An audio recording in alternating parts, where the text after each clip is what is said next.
आज हम बात करने वाले हैं अल्ट्रासोनोग्राफी के बारे में।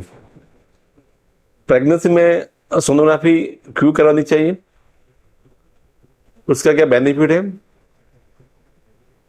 बच्चे में या मदर को कुछ इसका कोई नेगेटिव इम्पैक्ट है कि नहीं,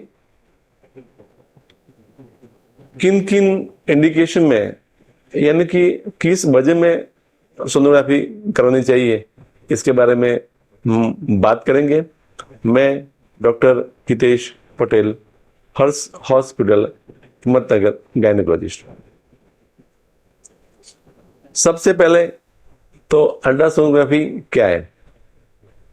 तो अल्ट्रासोनोग्राफी की मदद से जो प्रोब होता है उसमें से high energy sound waves body में भेजे जाते हैं और इसमें से जो भी बाउंस बैक होके इकोज जो प्रोड्यूस जो होता है वो कंप्यूटर द्वारा एनालिसिस किया जाता है और इसके आधार से बॉडी में, मसल में या कोई भी टिश्यू में किस तरह से देखी जाती है उसके बारे में हम जान सकते हैं। प्रेगनेंसी की शुरुआत में देखी जाए तो सबसे पहले तो प्रेगनेंसी है कि नहीं वो हम पता लगा सकते हैं। इसके बाद में हम प्रेगनेंसी में उसकी धड़कन आई या नहीं आई, और उसकी जान है या नहीं है, उसकी धड़कन है या चली गई है, उसके बारे में पता लगा सकते हैं।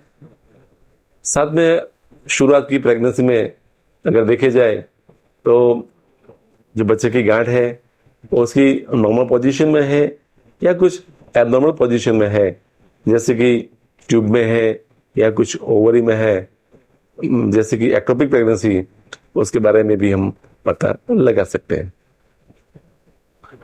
करीबन 11-12 के आसपास हम एंटी स्कैन के जरिए अर्ली कुछ एबनॉर्मलिटी बच्चे में है कि नहीं है उसके बारे में हम पता लगा सकते हैं। साथ में हम डबल मार्कर या ट्रिपल मार्कर जैसे रिपोर्ट के जरिए बच्चे में कुछ जेनेटिक एबनॉर्मलिटी जैसे कि डाउन सिंड्रोम है कि नहीं उसके बारे में पता लगा सकते हैं। अराउंड 18 या 20 वीक के आसपास बच्चे का फुल एनोमली स्कैन किया जाता है टॉप टू बॉटम। इसमें जो भी बच्चे में कुछ स्ट्रक्चरल एबनॉर्मलिटी होती है उसके बारे में पता लगाया जा सकता है। जब पहले सोनोग्राफी का आविष्कार नहीं हुआ था तब बहुत सारे प्रेगनेंसी ऐसे होती थी कि बच्चे में कुछ सर का भाग नहीं है या कुछ एनेनकेफेली जैसा है या कुछ बच्चे में तकलीफ होती है, डिलीवरी होने के बाद पता चलती थी।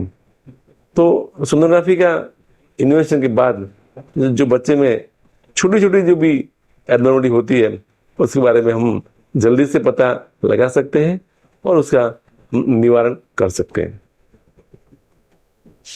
सीरियल सोनोग्राफी की मदद से हम बच्चे का ग्रोथ कैसा है उसका हम रेगुलर सोनोग्राफी करते हैं तो उसका ग्रोथ अच्छी तरह से हो रहा है या नहीं हो रहा है उसके बारे में हम जान कर सकते हैं। साथ में बच्चे के साथ साथ में इसका जितना भी इम्पोर्टेंस है यानी कि प्लेसेंटा, बच्चे की मैली यानी कि उसकी पोजीशन कैसी है, कहाँ है, उसके बारे में हम पता लगा सकते हैं। उसके आधार पे हम उसकी डिलीवरी का प्लान कर सकते हैं। लास्ट टाइम में हम देखें अगर तो बच्चे के आसपास पानी एमनियोटिक फ्लूइड कितना है, ज़्यादा है या कम है, वो पता लगा सकते हैं।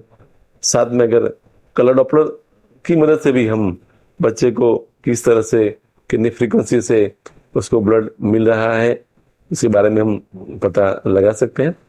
और अगर कुछ बच्चे में कुछ एबनॉर्मलिटी है या प्लेसेंटा में कुछ फीटोप्लेसेंटल कुछ तकलीफ है कि नहीं उसके बारे में हम पता लगा सकते हैं और इसके आधार से हम बच्चे की डिलीवरी का प्लान भी कर सकते हैं। अगर कुछ इन्वेजिव प्रोसीजर करनी है जैसे कि एमनियोटिक सिंथेसिस या कोरोनिक बायोप्सी, इसमें भी हम सोनोग्राफी मदद से वो जांच हम कर सकते हैं। हाई रिस्क प्रेगनेंसी जैसे कि PIH जिसमें ब्लड प्रेशर ज़्यादा रहता है, डायबिटीज है, रीनल डिसीज या किडनी डिसीज है, ऐसे केस में बच्चे के ग्रोथ पैरामीटर्स हम रेगुलरली देखते हैं और उसके आधार पे हम कुछ डिसीजन ले सकते हैं।